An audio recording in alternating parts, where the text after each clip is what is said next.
What's up, everyone? How's everyone doing? Happy Saturday. I am the Sports Judge. Thanks for joining me. Thanks for supporting and watching the channel. It means a lot to me. Man, USC survived. They almost suffered a huge loss to Cal on Saturday. They almost went down in what would have been the biggest upset this season. USC had to find their way back into this game. USC's 14-point fourth quarter comeback against California was massive. Okay? They scored 21 unanswered points in the fourth quarter, forced 4 takeaways, and saved their Pac-12 championship hopes after a 2-game skid. I mean, it couldn't get any worse than that, right? And I went off earlier in the video, of course. At that point in time, there was nothing pretty about the game. I mean, I was pretty frustrated. I mean, I guess you could say frustrated was an understatement because I was really furious with USC. Particularly on the defensive side of the ball. I mean, that's been the story with this team all year, right? Is their defense. Their inability to stop the opposing team on offense, right? And today, I guess you can say the big story in this game was the missed opportunities, right? You had the missed field goal. You had some miscues. You had a lot of penalties. I believe there was 4 pass interference penalties, right? Just too many penalties. They were penalized too many times in this game. And the defense just had no answer. Shut the hell up, you damn helicopter. Damn, I'm trying to do a video here. Making a lot of damn noise out there. God. Man, I feel like I always have interruptions every time I do my videos. But let me get back on point. So USC got back in the game. It wasn't a pretty sight to start. You know, Caleb Williams threw for 369 yards and 2 touchdowns and added 2 more scores on the ground as the Trojans clawed back from an 11-point halftime deficit. That's when I was mad. Then you have people, delaying the game because these idiots wanted to protest, so they stormed the field. 2-out protests. And at that point, I was like, let them do whatever they want to do. Let these people protest. If they want to protest, let them. Let them do whatever the hell they want. Because at that point in the game, USC was down. The game was approaching halftime. And USC was just pissing me off. Because, again, they couldn't get the stops. And this was against Justin Wilcock and Cal, right? Justin Wilcock is the coach of Cal, the former USC defensive coordinator who did an absolutely horrible job when he was at USC. I think he is. I think there are so many commonalities and so many similarities with him and Alex Grinch. They are just alike in so many ways. They both suck at what they do, right? And Alex Grinch, man, you guys heard me. I've been calling for his job all year. I've been saying that USC needs to fire him. But USC won't get very far with Lincoln Riley as their head coach. And when USC hired Lincoln Riley, I was very excited about it. Like, I was so excited for that hiring. Oh my God, all the noise. I was so excited for that hiring. I said that he would get USC back on track. I thought maybe he could reshape the culture. He has done that. that, right? He's made the team relevant. But the problem with Lincoln Riley is he's too damn soft, right? And that is the trait of Lincoln Riley as a head coach, right? Is that he doesn't teach physicality, right? His team is not a physical bunch. He's soft, just like Alex Grinch. Alex Grinch is soft as well. So Alex Grinch is not going to go anywhere as long as Lincoln Riley is the head coach. I've come to that conclusion. I think USC is stuck with Alex Grinch as the defensive coordinator as long as Lincoln Riley is around as the head coach. But to me, Lincoln Riley should be on the hot seat. I know he won't get fired at all, but Lincoln Riley is part of the problem because of his coaching methods and his coaching philosophy, his style of coaching. He's too soft on his players. They're not a very physical team. They lack physicality.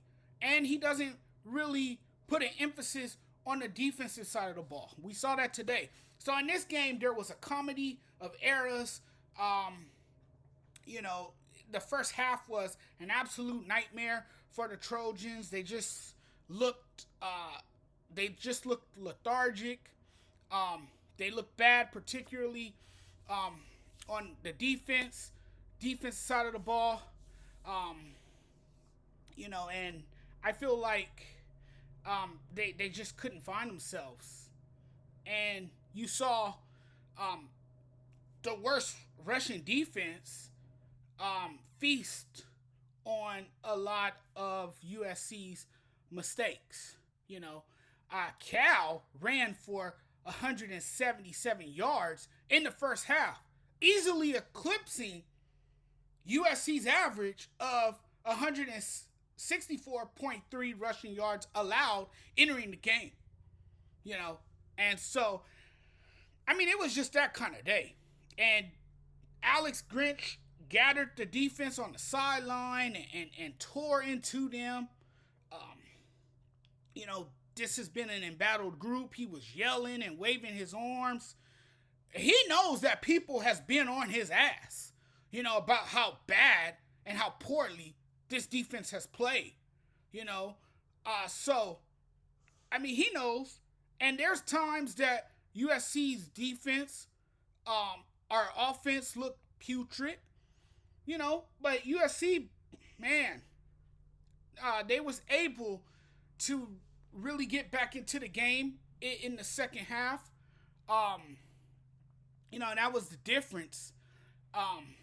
They was able to put a stop to the Pac-12's leading rusher. They bottled up. How you say his name? His name is Jaden Ott. I guess you will call it Ott. OTT. You guys know who I'm talking about. In the second half, they were able to bottle him up. And USC jumped ahead by scoring 2 touchdowns on its first 3 drives in the third quarter. I felt a little bit better then. I felt relieved. I wasn't as angry as I was because I exploded in that short video that I did earlier. Now I deleted that video from YouTube, but you can still see that video on my fan page if you guys want to watch it. You guys can check out the Sports Judge page and the videos there. But yeah, so USC was able to get back into it. Fernando Mendoza, a redshirt freshman, made his 3rd career start. And man, he threw for 292 yards and 2 touchdowns on 25 of 39 passing. This team, this is a USC team that let Bryson Bournes, Utah's quarterback, basically do everything he wanted to do. And we saw it again this week. USC's defense failed to contain this quarterback. He was able to scramble. His scrambling ability was good on critical downs. So I mean, it was just a tough game, but USC survived in the end, and they barely won this game.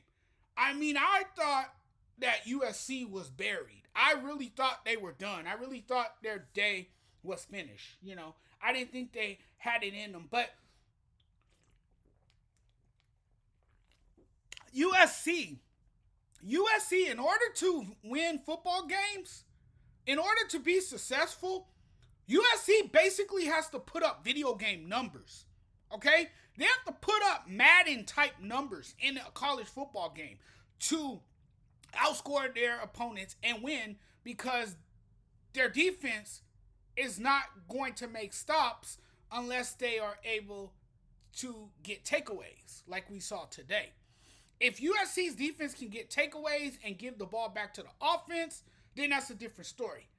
But like I said earlier, Caleb Williams has to be almost perfect on every drive for them to win games. They have to have their offense playing at their best. If not, it's going to be a long day for USC football.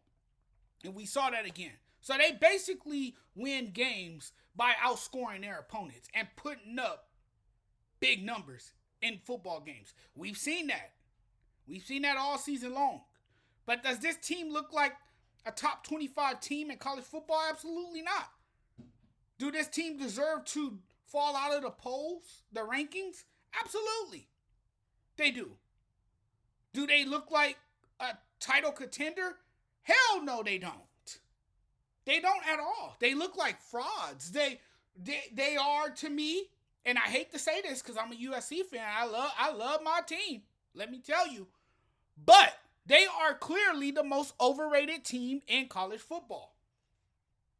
There, I said it. They are the most overrated team in college football. Did I stutter? They are the most overrated team in college football. Talk to you guys later. Thanks for watching. Don't forget to do me a huge favor and hit that subscribe button. We'll talk very soon. Your boy, the sports judge, is now checking out of here. Thanks for watching, everyone.